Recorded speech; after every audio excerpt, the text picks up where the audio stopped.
parte que nos faltaba, que son los buses en serie. Bien, habíamos dicho que existen algunas clases o sí, algunas clases o algunas arquitecturas de buses. Entre ellas estaban las arquitecturas paralelas, las arquitecturas en serie, las arquitecturas unidireccionales, las arquitecturas bidireccionales, los buses en serie y, perdón, los buses maestros, los buses esclavos, los buses árbitros. Habíamos ya revisado todo aquello lo que eran los buses en serie, ¿no? Perdón, los buses en paralelo. Y habíamos ya, o tenían de una tarea en la que tenían que crear una máquina de estado donde tenían 3 buses maestros y un bus árbitro.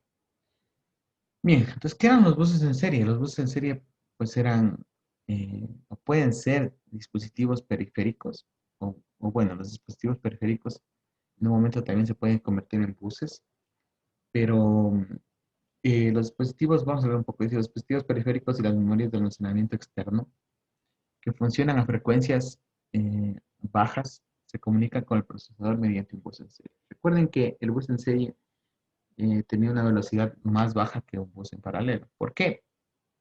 Bueno, si lo recuerdan, los buses en serie lo que hacían era transmitir bit tras bit, es decir, Uno por uno. es uno por uno en serie, ¿no? Uno tras otro. Paralelo puede haber varias líneas. Eso solo tenía una línea o un cable que conectaba, en el que podían enviar un dato tras otro, es decir, en serie, justamente. Entonces, por eso se constituían los buses de más o que tenían menor velocidad que los paralelos. Por eso, todos aquellos dispositivos periféricos y las memorias que funcionan a frecuencias bajas, para comunicarse con el procesador, utilizan un bus en serie. ¿Sí? Bien. Actualmente hay 2 buses en serie. Existen 2 buses en serie que se utilizan para comunicación con dispositivos de frecuencias bajas. El bus en serie eh, SPI, ¿sí? El Serial Peripheral Interface, ¿sí? Que fue introducido en 1979 por Motorola como un bus de microprocesador externo para el conocido microprocesador Motorola 68000 o 68000. ¿Sí? Entonces este bus SPI fue introducido por Motorola como un bus de microprocesador externo para este microprocesador de aquí, Motorola. Dice, el bus SPI normalmente requiere 4 cables. Tendrán en cuenta todo aquello que está subrayado, que es algo, o bueno, yo sé subrayar lo más importante. Entonces el bus SPI normalmente se requiere 4 cables. Sin embargo, el conteo de cables se incrementa en 1 cada vez que se agrega un dispositivo periférico al sistema. Entonces, el bus, el serial, va a necesitar 4 cables. ¿Sí? Pero estos 4 cables se van a incrementar cada vez que se va a agregar un nuevo periférico al sistema. Eso quiere decir que si yo agrego un nuevo bus master o cualquier tipo de dispositivo al sistema, voy a incrementar el número de cables. De los 4 se va a ir agregando. ¿Sí? Ya vamos a ir a ver, o vamos a ver más adelante cómo se hace. Y el otro bus que sería el más reconocido es el bus I cuadrado C, que es el Inter-Integrated Circuit, ¿sí? Que fue el cambio desarrollado por Philips en 1982 para conectar las CPUs Philips a los chips periféricos de un televisor. En cambio, este bus solamente requiere 2 cables, pero es considerablemente más lento en comparación con el bus SPI. Bueno, a simple vista, ¿por qué será que el bus SPI es más rápido que el I cuadrado C? Que hay algunas características. 4 cables. Ya, por los cables, ¿no? Por el número de cables que está conectado. Ya vamos a ver cómo están o para qué funcionan cada uno de esos cables. Sí, entonces vamos a ver el bus SPI. Dice, el bus SPI está diseñado como un bus en serie muy sencillo. 4 señales establecen toda la comunicación serie entre la CPU y un dispositivo periférico.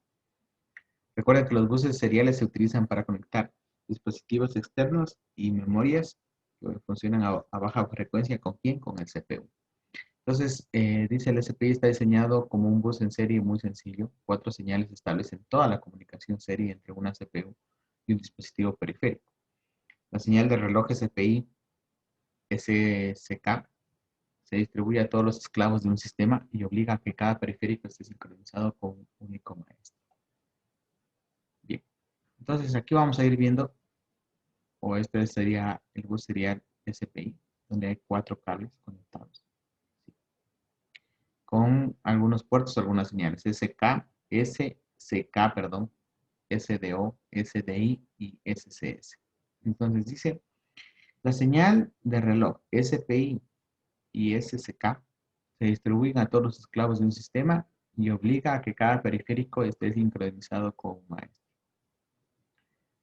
Entonces, nosotros, la señal de reloj del SPI, del bus, que es esta señal SCK, dice que se va a distribuir a todos los esclavos de un sistema y obliga a que cada periférico esté sincronizado con un único maestro. Aquí hay un único maestro y esta señal SCK obliga a sincronizarse este esclavo con este maestro. La señal, en cambio, SCS es una señal activa baja y se utiliza para habilitar un esclavo en particular antes de la transferencia de datos. Entonces, esta señal que está aquí, SCS, es la que va a activar un esclavo en particular durante la transferencia de datos. El puerto SDO, o Serial Data Out, o, o que está acá, ¿sí? O Master Out Slave In, que es la MOS, es la que utiliza el maestro para enviar los datos seriales a un esclavo. Entonces, por aquí vamos a enviar los datos a este esclavo de acá. Y en cambio, el puerto serial Data In o Master In Slave Out es el que utiliza el maestro para leer los datos seriales del esclavo. Como se pueden dar cuenta, hay 3 cables, o bueno, este cable es el que estamos hablando, que hablamos al último, que va a ser el puerto por el cual va a leer los datos el maestro. Entonces, hay 3 cables que parten del maestro y terminan en el esclavo. Y hay un cable que parte del esclavo y termina en el maestro. ¿Sí? Entonces, como pueden ver, este cable que por el cual se envían los datos al esclavo es el puerto SDO y se recibe por el puerto SDI. Y en cambio del esclavo sale del puerto SDO y el maestro recibe por el puerto SDI. Si se dan cuenta, al tener esta parte que está aquí, ¿qué tendríamos cuando, o qué tipo de arquitectura estaríamos utilizando aquí cuando tenemos un cable para enviar datos y un cable para leer datos? ¿De qué tipo de bus estaríamos hablando aquí con estas 2 líneas? Recuerden que las líneas o el conjunto de líneas conforman un bus. Entonces, estas 2 líneas, ¿qué arquitectura conformarían? ¿O qué bus conformarían? ¿De qué tipo? Bidireccional. Bidireccional. Bidireccional. ¿Ya? ¿Alguien da más? ¿Todos se quedan con bidireccional? Bien. Estas 2 líneas conformarían un bus unidireccional. Porque porque existe una o un cable que parte del maestro y termina en el esclavo, y un cable que parte del esclavo y termina en el maestro, para leer y escribir datos. Entonces, es un puerto, perdón, es un bus unidireccional, conformarían estas 2 líneas, un bus unidireccional. Recuerden que los buses direccionales leen por la misma línea. Por la misma línea envían datos y por la misma línea reciben datos. Eso quiere decir que solo utilizarían una línea. Los buses unidireccionales, en cambio, utilizan ¿qué dice? 2 rutas separadas, una para envío de datos y otra para recepción de datos. Ojo, mucho ojo con estas preguntas que ya vimos anteriormente. Entonces, esta figura ahí se muestra la configuración del bus en serie entre el bus maestro y un único bus esclavo. Todas las señales del SPI, con la excepción del SDI, deben ser iniciadas en el bus maestro. Ya dijimos. Cuando el bus maestro está conectado a una multitud de esclavos, necesita generar. ¿Qué señal dijimos que íbamos a crear para sincronizar con un único esclavo? Entonces dice, cuando el bus maestro está conectado a una multitud de esclavos, necesita generar una señal activa baja SS o Slave Select para cada esclavo, como se muestra a continuación. Entonces, recuerden que vamos a tener O recuerden qué decía la definición del SPI. ¿Sí? Decía que tiene 4 señales y que se iba a incrementar. Vamos, acá está. Tiene 4 cables, sin embargo, el conteo de cables se incrementa en uno cada vez que se agrega un dispositivo periférico al sistema. Entonces, cuando se tiene solo un bus master, tiene 4 señales. Perdón, cuando tiene solo un bus esclavo. Pero cuando aumentan los buses esclavos, lo que tienen que aumentarse es esta señal SCS. Entonces, aquí tengo 3 esclavos.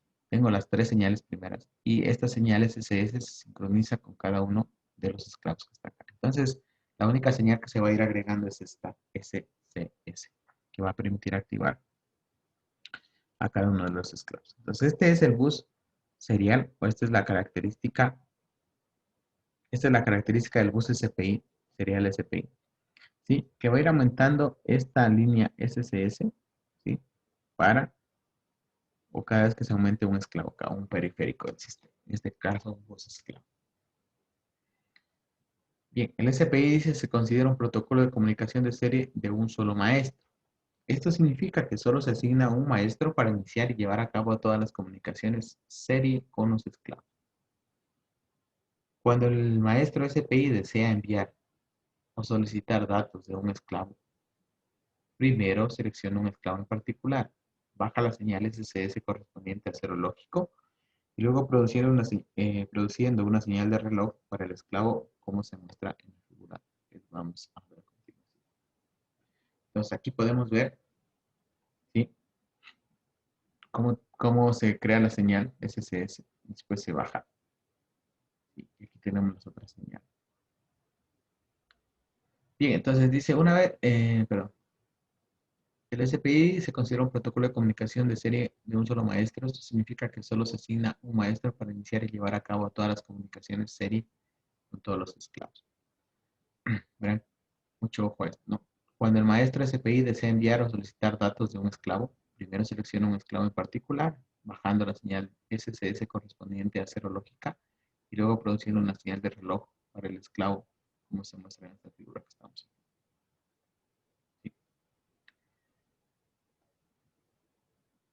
Una vez establecidas las señales de selección y de reloj, el maestro puede enviar datos seriales al esclavo seleccionando el flanco negativo de cada SK desde un puerto SDO. Entonces aquí ya no envía los datos. ¿Recuerdan en el bus paralelo cuando enviaban los datos? Cuando había una subida del reloj. En cambio aquí cuando hay una bajada, si se dan cuenta, una bajada del reloj, en cambio se envían los datos. Si se dan cuenta aquí, cada vez que hay una bajada se envían los datos. Bien, entonces dice, una vez establecidas las señales de selección y de reloj, el maestro puede enviar datos seriales al esclavo seleccionado en el flanco negativo, es decir, una bajada de reloj de cada SSK, desde un puerto SDO, mientras que simultáneamente muestra datos del esclavo en el flanco positivo de cada SSK en el puerto SD. Según el protocolo SPI, el esclavo es capaz de enviar y recibir datos. Según el protocolo SPI, el esclavo es capaz de enviar y recibir datos a menos que no pueda generar el SSK. Bien. Entonces, existen algunos modelos de comunicación disponibles entre el puerto de protocolos SPI. Si cada modelo clasifica según el nivel inicial del SSK. ¿Sí? El nivel lógico en el que el SSK reside en un estado estacionario. Y el borde de generación de los datos. Cada modo de comunicación se muestra a continuación. ¿Sí? En la figura 420. Entonces, vamos a ver qué es lo que pasa. Pues en el modo 0, ¿qué es lo que pasa en el modo 0? En modo 0 dice, se asume que el nivel de estado de comunicación para SSK está en cero lógico. Que está aquí, ¿no? Cero lógico. Cada bit de datos es generado en el borde negativo del reloj. Aquí, cuando baja. Cada bit de datos es generado en el borde negativo del SSK por el maestro o el esclavo y es muestreado en el borde positivo de la figura. Entonces, aquí se genera, ¿sí?, en el borde negativo, ¿sí?, y es muestreado en el borde positivo. Pues aquí lo van a muestrear en modo 0. En modo 1 dice todavía asume que el nivel del estado estacionario del SK es una lógica 0. Es decir, aquí. Pero la generación de datos tiene lugar en el borde positivo. En cambio, aquí en el borde positivo se generan los datos. Tanto el maestro como el esclavo leen los datos en el borde negativo. Entonces, en el borde negativo, que sería aquí, van a leer los datos. Ese es el modo 1. El modo 2, en cambio, cambia el nivel estacionario del SK al 1 lógico. Sería aquí. Los datos se liberan en el borde positivo del reloj. Cuando hay una subida, se liberan los datos. Y se muestrean en el borde negativo, es decir, aquí, cuando hay una bajada. Y el modo 3 también asume el nivel 1 lógico. Sin embargo, los datos se liberan en el borde negativo. Cuando hay una bajada, se crean los datos y se muestran en el borde positivo. Bien, entonces, eh, se puede, se puede configurar el modo SPI para que pueda leer en una bajada y en una subida de reloj. Y cuando el SSK está en 0, lógico o en 1 lógico. Entonces, recuerden estos modos que están aquí. Bien, entonces sería el bus SPI. Dice, un par maestro esclavo debe utilizar el mismo modo durante un intercambio de datos. Esto es importante. El bus maestro no puede estar configurado en modo 0 y el bus esclavo en modo 1. ¿Sí? Deben estar configurados en el mismo modo. Si se utilizan varios esclavos y cada esclavo tiene un modo de comunicación diferente, el maestro tendrá que reconfigurarse cada vez que se comunica con un esclavo diferente. Por ejemplo, vamos acá. Si este esclavo de aquí está en modo 0, este está en modo 1 y este está en modo 3. Cada vez que este maestro se quiere comunicar con el esclavo 1, deberá ponerse en modo 1. Cuando quiere comunicarse este bus maestro con el esclavo 3, tendrá que ponerse en modo 3. Y cuando quiera comunicarse con el esclavo 1, deberá ponerse en modo 0. Entonces, cada vez que se quiere, cuando estos esclavos tienen diferentes modos de configuración, deberá reconfigurarse el maestro para poderse comunicar con estos esclavos. Pero es recomendable, o bueno, siempre tendrán que tener el mismo modo. Entonces, este modo 1 se comunicará con este modo 3 con este, y este modo 0 se comunicará con este. ¿Sí? No pueden tener diferentes modos el esclavo y el maestro. Eso es importante que tomen en cuenta dentro de estos buses seriales. Bien. Entonces decíamos que un par maestro-esclavo debe utilizar el mismo modo durante el intercambio de datos. Si se utilizan varios esclavos y cada esclavo utiliza un modo de comunicación diferente, lo que acabamos de ver, el maestro tiene que reconfigurarse cada vez que se comunica con un esclavo diferente. El bus SPI no dispone de un mecanismo de acuse de recibo de datos ni ofrece ningún servicio de otros controles de flujo de datos. Dice, en realidad, un maestro de bus SPI no tiene conocimiento si existe un esclavo físico en el extremo receptor o los datos que se envían son recibidos correctamente por el esclavo. Sí, es una característica de este tipo de bus. La mayoría de las implementaciones del SPI empaquetan un byte, de datos en una ráfaga de reloj que tienen una duración de 8 periodos de reloj. Sin embargo, muchas variantes del SPI hoy en día utilizan 16 o incluso 32 ciclos de reloj para enviar más bits de datos en una ráfaga con el fin de ganar velocidad. Bien, entonces este sería el bus SPI. Y el otro tipo de bus serial es el I²C o el Inter-Integrated Circuit. Sí, es un protocolo de bus multimaster que intercambia datos entre dispositivos de bus maestros y esclavos utilizando solamente dos líneas. Una serial clock y una serial data. La selección del esclavo con señales de selección de esclavo, de codificadores de dirección o arbitrajes no es necesaria para este caso de protocolo de bus en particular. Entonces aquí no hay un bus árbitro. Se puede emplear cualquier número de esclavos y maestros en un bus I²C usando solo dos líneas. Esto es muy importante, a diferencia del del SPI, donde se aumentaba una línea por cada esclavo, por cada dispositivo externo. Aquí solamente con dos líneas se puede conectar cualquier cantidad de esclavos y de maestros. La velocidad de transmisión de estos buses en serie suele ser de 100 kbps, que es el modo estándar. Sin embargo, se puede operar tan rápido como 400 kbps o incluso a 3.4 megabytes por segundo en modo de alta velocidad. Físicamente, el bus I²C consiste en dos cables activos SDA y SCL entre un maestro y un dispositivo esclavo. Entonces aquí están dos cables, SDA y SCL. ¿Qué tipo de arquitectura serán estas dos líneas que están aquí? La SDA. ¿Qué tipo de arquitectura? Si ven aquí este circuito que tenemos aquí. ¿Qué tipo de arquitectura de bus será esta línea extractiva? ¿Qué está diciendo esta línea que está Bidireccional, aquí? tal vez. Bidireccional. ¿Por qué? Que se comunica con las dos al mismo tiempo. Porque por la misma línea puede leer y puede leer. escribir. Sí, sí. Va a tener un mecanismo que me va a permitir a mí ser de entrada o ser de salida. Entonces es un bus bidireccional. Por la misma línea se lee y se recibe datos, ¿no? Perdón, se escribe y se recibe datos. Entonces son buses bidireccionales. Entonces dice, o estábamos viendo, ya. Físicamente el bus y cuadrado C consiste en dos cables, SDA y SSL que acabamos de ver, en un maestro y un dispositivo esclavo como se mostró en la figura anterior. La generación del reloj y el flujo de datos son bidireccionales. En este protocolo asume que el dispositivo que inicia la transferencia de datos es el bus maestro. Todos los demás dispositivos en el bus y cuadrado 2C son considerados buses esclavos. ¿Sí? Entonces, por aquí nosotros vamos a poder, o con solo dos líneas, nosotros podemos conectar cualquier cantidad de maestros con cualquier cantidad de esclavos. No necesitamos incrementar más líneas para hacer la conexión.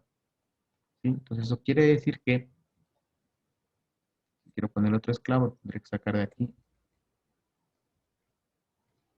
una línea SDA y aquí una línea SSL. Si quiero poner otro, pues sacaré de la misma línea. No necesito más líneas para poder conectar buses maestros con buses esclavos. Bien, entonces este es un bus que tiene un protocolo bidireccional. Dice, en un bus y cuadrado 12 típico, tanto el bus maestro como el esclavo tienen dos puertos de entrada, SSL y SDI, y dos puertos de salida, SSL out y SDA out, como lo vemos aquí. SDI in, SDA in, SDA out, SDA out, SSL in y SSL out, SSL out. ¿Sí? Cuando un maestro emite la señal SSL out 1 o SDA out 1, el modo o el MOSFET de N canales correspondientes se enciende y lleva la línea SSL o línea SDA a tierra. ¿Para qué? ¿Para qué las lleva a tierra? Para hacerlas que esas se hagan cero y solamente se active la otra señal, es decir, de recibo o de envío. Cuando el maestro emite la señal SSL out 0 o SDA out 0, hace que el transistor de N canales correspondientes se apague, lo que produce SSL o SDA ha suspendido. Sin embargo, ni SSL ni SDA quedan realmente aislados en un nivel de tensión indeterminado. La resistencia de activación, RPU, inmediatamente eleva la línea de flotación hasta el nivel de tensión de la fuente de alimentación. Sí, al otro lado del bus, el cuadrado C esclavo detecta el cambio del puerto y determina el valor actual. Eso quiere decir que esto de aquí me va a permitir a mí subir o bajar y acá también subir o bajar para poder leer o recibir datos. Estas líneas de voltaje pues van a saber cuándo se suben o se bajan los voltajes para poder leer y escribir. Bien. Bien, entonces hemos visto también ya lo que son esta parte de acá. Les voy a dejar para que ustedes lean en las diapositivas. Es ya una parte cómo funciona un poco más detallado este bus con un ejemplo. Entonces hemos visto ya los buses seriales. Hay dos tipos de buses seriales, o hemos estudiado dos tipos de buses seriales, el SPI y el cuadrado 12. Cada uno tiene sus características diferentes. Uno tiene 4 cables para conectarse de un maestro a un esclavo, el otro tiene solamente 2. En el uno solamente voy a utilizar los dos cables para conectar cualquier número de maestros y esclavos, y el otro voy a tener que ir aumentando la línea o la señal SSL para cada vez que conecte un esclavo o un nuevo dispositivo.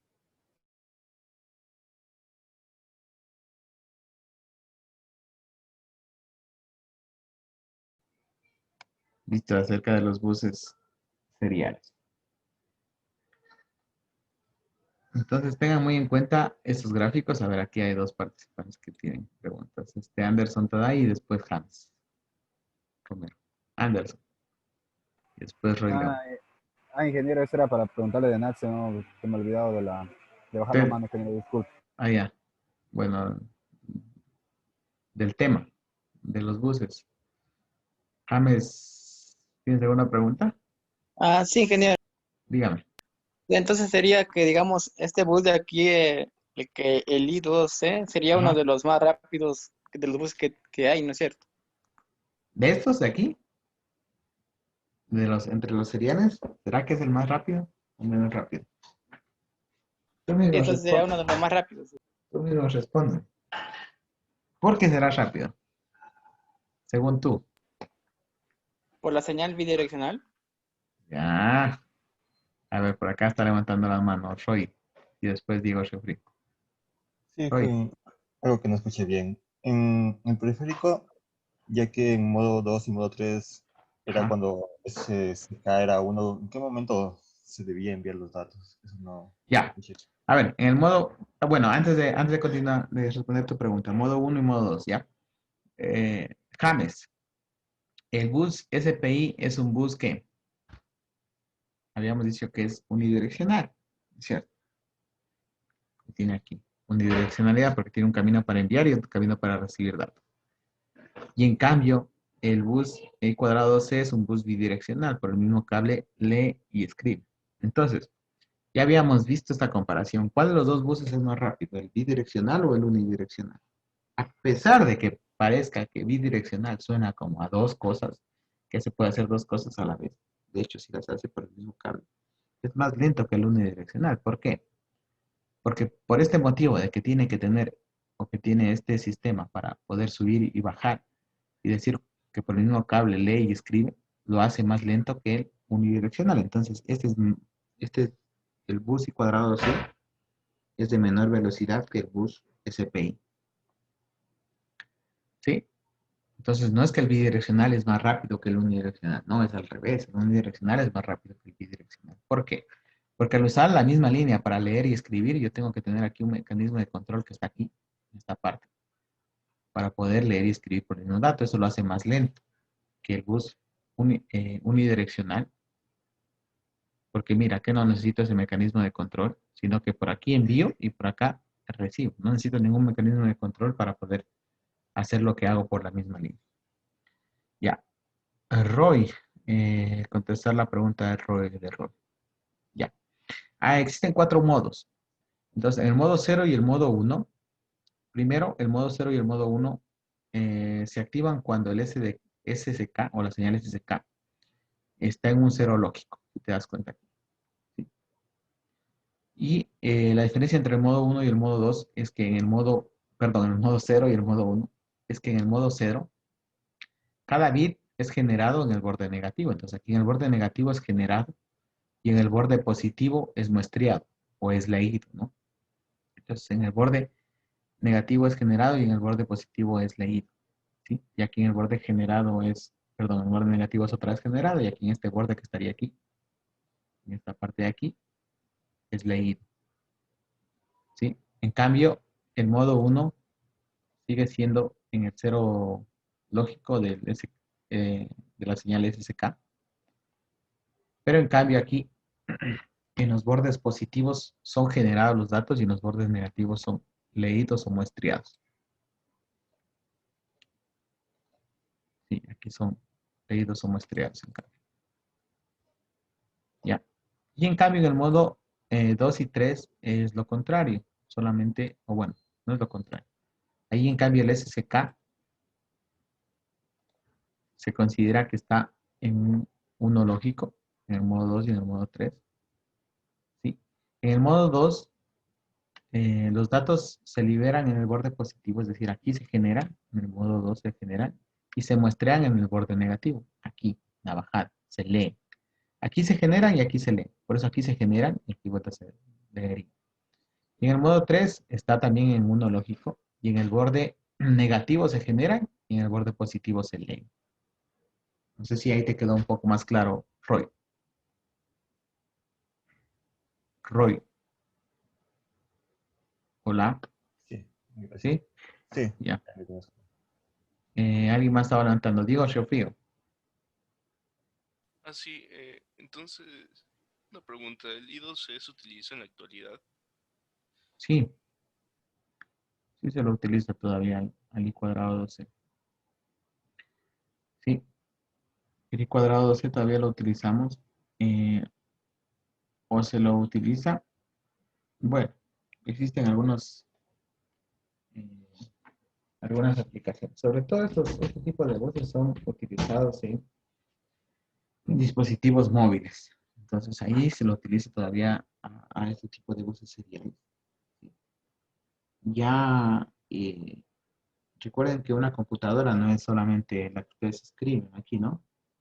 O la computadora que ustedes también una laptop, una PC, una computadora. Ahora es un celular, puede ser eh, una refrigeradora inteligente donde tiene una computadora integrada. Una computadora es algo que me permite hacer cálculos, ¿no? Eh, obtener cálculo, obtener datos y hacer cálculos. Entonces, no solamente es que la computadora es lo que tú puedes ver, como la PC, ¿no? Entonces, la computadora es un microchip, eso también llamado una computadora. Entonces, todavía son utilizados este tipo de buses, porque todavía hay dispositivos que no son de alta velocidad. Por ejemplo, todavía hay impresoras que utilizan cables seriales, ¿no? Si han visto esas impresoras matriciales, bueno, ahora ya se utilizan USBs, pero todavía hay impresoras que utilizan ese tipo de cables. Entonces, hay todavía buses seriales que todavía se utilizan y se utilizan este tipo de buses de aquí. ¿Alguna otra pregunta? Entonces, no es que la computadora solamente es la PC o lo que ustedes tienen, o el CPU, ¿no? La computadora son todos aquellos dispositivos que nos permiten hacer cálculos. Entre ellos tengo celulares, todo lo que es IoT, microchips, ¿sí? Entonces, todo aquellos, esos micros que me permiten a mí hacer cálculos, una Raspberry, un Arduino, todas esas son consideradas computadoras. Bien, ¿alguna otra pregunta? No. Y entonces voy a cortar aquí la grabación de esta parte.